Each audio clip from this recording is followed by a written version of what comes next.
नमस्कार साथीहरु, आजको नेप्सी अपडेटमा तपाईहरुलाई स्वागत छ। सदा चाहिँ तपाईहरुमा आज पनि मैले नेप्सीको अपडेट लिएर उपस्थित भइसकेको छु। आज एउटा नेप्सीमा बाउन्स ब्याक भएको छ। यसले चाहिँ एउटा अलिकति करेक्सन सकिएर अर्थात यो महिनाको अन्तिम कारोबार जुन महिनाको अन्तिम महिना भएको कारणले गर्दाखेरि पनि अलिकति सेलिङ प्रेसर चाहिँ सकिएर फेरि एउटा बाउन्स ब्याक हुन खोजेको हो कि भन्ने हामी अनुमान गर्न सक्छौं। तैपनि एउटा एक दिनको बढाइलाई मात्रै हामीले जुन कन्फर्म लिन चाहिँ मिल्दैन, किनकि यो चाहिँ एउटा जुन अलिकति बढाएर फेरि एउटा ट्र्यापमा अलिकति सेलिङ प्रेसर आउन सक्छ। त्यसले गर्दाखेरि चाहिँ अझै पनि 2-4 दिन चाहिँ हामी अलिकति धैर्य गर्नुपर्ने, अलिकति चनाको बन्नुपर्ने चाहिँ देखिन्छ। भने साथीहरु, तपाईहरु मेरो च्यानलमा भर्खर आउनु भएको छ, च्यानललाई सब्स्क्राइब गर्नु भएको छैन भने चाहिँ च्यानललाई सब्स्क्राइब गरिदिनु होला। तपाईहरुमा आज मैले यस्तै जानकारीमूलक भिडियोहरु बनाएर लिएर आइरहने छु। आज चाहिँ जुन साउनको असारको 15 गते जुन 29 2025 रहेको छ। भने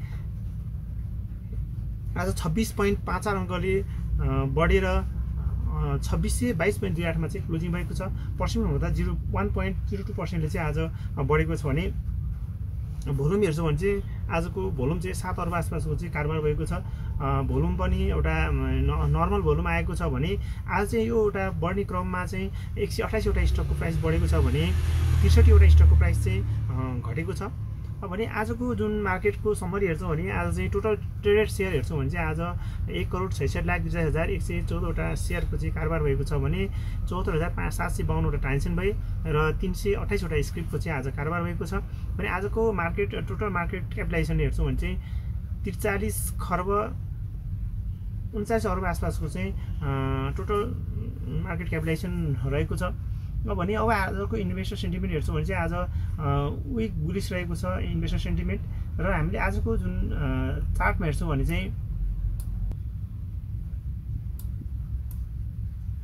सुरुमा अलिकति बढ्न खोज्यो, एउटा अप ट्रेन्डमा चाहिँ बढेको थियो सुरुको जुन आधा घण्टा पौने घण्टा जति। त्यस पछाडि चाहिँ एउटा सेलिङ प्रेसर आयो र बिस्तारै एउटा सेलिङ प्रेसर आइसकेपछि बिचमा अलिकति बढ्न खोजेको थियो र जुन 12 बजे पछाडि चाहिँ बिस्तारै अप ट्रेन्डमा बिस्तारै मार्केट बढेर र लास्ट आवरमा अलिकति करेक्सन हुन खोजेको थियो। तैपनि एउटा मार्केट बढेर नै क्लोजिङ भएको छ। भने लास्ट आवरमा चाहिँ अलिकति मार्केट अझै घटेको छ। भने अब हामीले आजको जुन टप गेनर हेर्छौँ भने चाहिँ आज SAP, डिबिएल, बिएचडिसी, एमबिएलडी, जीबीएल, TBCL, डब्ल्यूएनएलबी, GL, BSL, आरएफपीएल, PBD 88 साहस रहेको छ। भने आजको टप लुजर जोशी, यूएनएल, पीएमएचपीएल, पुरी, बीपीसीएल, डोरडी, सीएसजी, एससी, बीएचपीएल, आरएसवाई, एसएसएचएल चाहिँ आजको टप लुजर रहेको छ। आजको टप टर्नओभर हेर्छौँ भने चाहिँ Sahas, BPCL, UNHPL, NGPL, Radhi, Varun, SAP, DBL, SHPC, UPCL, सेल चाहिँ आजको टप टर्नओभर रहेको छ। नेप्सीको लाइभ टेक्निकल एनालाइसिस हेर्छौँ भने अक्सिलेटरले 4वटाले सेल, 4वटाले न्युट्रल र 2वटाले बाई देखाएको छ। भने अब आज हामीले सपोर्ट रेजिस्टेन्स लेभल हेर्छौँ भने चाहिँ रेजिस्टेन्स लेभल R1 चाहिँ 2634.25, R2 2646.22, R3 चाहिँ 2666.28 रहेको छ। भने सपोर्ट लेभल S1 चाहिँ 2602.27, सपोर्ट लेभल S2 चाहिँ 2582.2 छ र सपोर्ट लेभल S3 चाहिँ 2570.29 रहेको छ। भने अब हामीले आजको न्युजलाई चाहिँ सेक्टर वाइज हेर्छौँ भने आज म्यानुफ्याक्चरिङ सेक्टर चाहिँ घटेको छ। भने अरू सबै सेक्टरहरू चाहिँ बढेको छ। सबैभन्दा धेरै बढ्ने सेक्टरमा ब्याङ्किङ सेक्टर चाहिँ 2.01% ले बढेको छ। भने डेभलप ब्याङ्क 1.61% ले बढेको छ र माइक्रो फाइनेन्स चाहिँ 1.59% ले बढेको छ। भने अदर सेक्टर 1.36% ले बढेको छ। भने जुन म्यानुफ्याक्चर चाहिँ 0.56% ले चाहिँ घटेको छ। आज समग्रमा सबै सेक्टरहरू चाहिँ बढेको देखिन्छ। भने अब हामीले आजको जुन नेप्सीलाई चाहिँ नेप्सीको चार्टबाट हेर्छौँ भने आज चाहिँ ओपनिङ 2594.94, हाई 2626.21, लो चाहिँ 2594.23 र क्लोजिङ चाहिँ 22.28 मा चाहिँ क्लोजिङ भएको छ भने 26.58 अङ्कले बढेको छ। 1.02%ले चाहिँ आज बढेको छ भने आज एउटा क्यान्डल चाहिँ बुलिस क्यान्डल बनेको छ, एउटा बाउन्स ब्याक भएको छ जुन क्यान्डलमा भने लास्ट आवरमा चाहिँ अलिकति सेलिङ प्रेसर पनि आएको देखिन्छ भने तर एउटा क्यान्डलमा चाहिँ एउटा बाइङ प्रेसर नै देखिन्छ र भोल्युममा पनि एउटा पोजिटिभ नै छ। भोल्युम त्यस्तो विधि नराम्रो आएको छैन, प्राइस बढे अनुसारको भोल्युम पनि नर्मल भोल्युम आएको छ भने अब हामीले प्राइस एक्सनबाट हेर्छौँ भने चाहिँ अब यसको जुन रेस्टिङ लेभल चाहिँ अर्को 2600 जुन 34 तिर रहेको छ भने त्यसलाई पुरै गएर माथि गयो भने चाहिँ अर्को रेस्टिङ लेभल R2 चाहिँ 2656 तिर रहेको छ र भने अब हामीले जुन सपोर्ट लेभल अथवा स्टप लस लिनु पर्ने भनेको 2607 रहेको छ भने त्योभन्दा पनि यदि तल आयो भने चाहिँ अर्को जुन रेस्टिङ लेभल चाहिँ 2594 रहेको छ।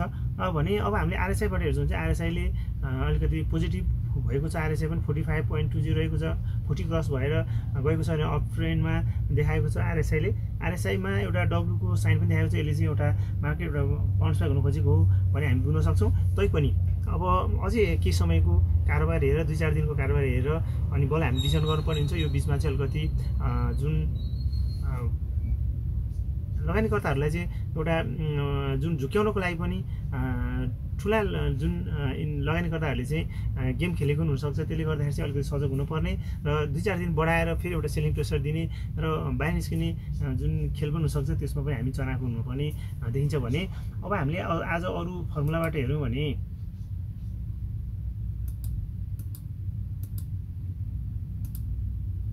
अब MACD-बाट हेर्छौँ भने MACD-मा चाहिँ हिस्टोग्राम अलिकति पोजिटिभ हुन खोजेको छ तर बाइ सिग्नल चाहिँ दिइसकेको छैन। अझै एक दिन कारोबार हेरेर हामीले डिसिजन गर्नुपर्ने हुन्छ MACD-बाट। भने अब बोलिन्जर ब्यान्डमा चाहिँ लोवर ब्यान्ड र यो मिडल ब्यान्डको बिचमा क्यान्डल रहेको छ। जबसम्म यो मिडल ब्यान्डबाट माथि जाने तबसम्म चाहिँ सेल सिग्नलको रूपमा बाइ सिग्नलको रूपमा हामी लिन सक्दैनौँ।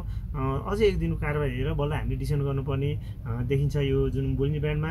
भने जुन अब हामीले आजको निफ्टीलाई चाहिँ 1 आवर टाइम फ्रेममा हेर्छौँ भने आज जुन क्यान्डल हेर्छौँ भने आज अप ट्रेन्डमा रहेको छ क्यान्डल र जुन एउटा डेली जुन क्यान्डलमा चाहिँ जुन करेक्सन हुँदै बढेको छ यसले चाहिँ हामीले पोजिटिभ रूपमा लिन सक्छौँ। भने क्यान्डल हामीले बोलिन्जर ब्यान्डमा हेर्छौँ भने बोलिन्जर ब्यान्डमा चाहिँ यो 1 आवर टाइम फ्रेममा चाहिँ जुन अप्पर ब्यान्डमा जुन सपोर्ट लिएको छ र यसले चाहिँ अब एउटा बाइ सिग्नल दिइसकेको छ बोलिन्जर ब्यान्डबाट। भने भोल्युम हेर्छौँ भने भोल्युम सुरुमा को 3 घण्टा चाहिँ भोल्युम डाउन ट्रेन्डमा थियो भने लास्ट आवरमा चाहिँ बाउन्स ब्याक भएको छ। भोल्युम पनि एउटा पोजिटिभ रूपमा नै लिन सक्छौँ, भोल्युम पनि लास्ट आवरमा बढेको छ। भने RSI पनि एउटा W को साइन देखाएको छ र RSI पनि एउटा पोजिटिभ नै छ भने हामी बुझ्न सक्छौँ। भने MACD-ले पनि एउटा जुन बाइ सिग्नल दिइसकेको छ भने यसले एउटा पोजिटिभ नै देखाएको छ।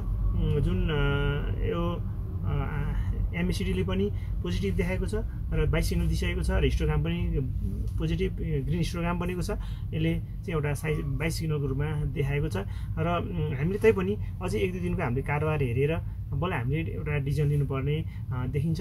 त्यसमा चाहिँ तपाईँहरू अलिकति सजग रहनुहोला र अब यो एउटा क्लोजिङको टाइम भएको कारणले गर्दा अलिकति यति बेला अलिकति ठ्याक्कै यस्तै हुन्छ भनेर भन्न अलिकति गाह्रो हुने भएको कारणले गर्दाखेरि करेक्सन पनि हुनसक्छ 2-4 दिन, त्यसमा हामी अलिक सजग पनि हुनुपर्ने देखिन्छ।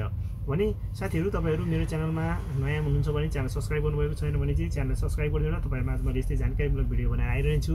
यति बेलासम्म भिडियो हेरेर साथ दिनु तपाईँलाई धेरै धेरै धन्यवाद।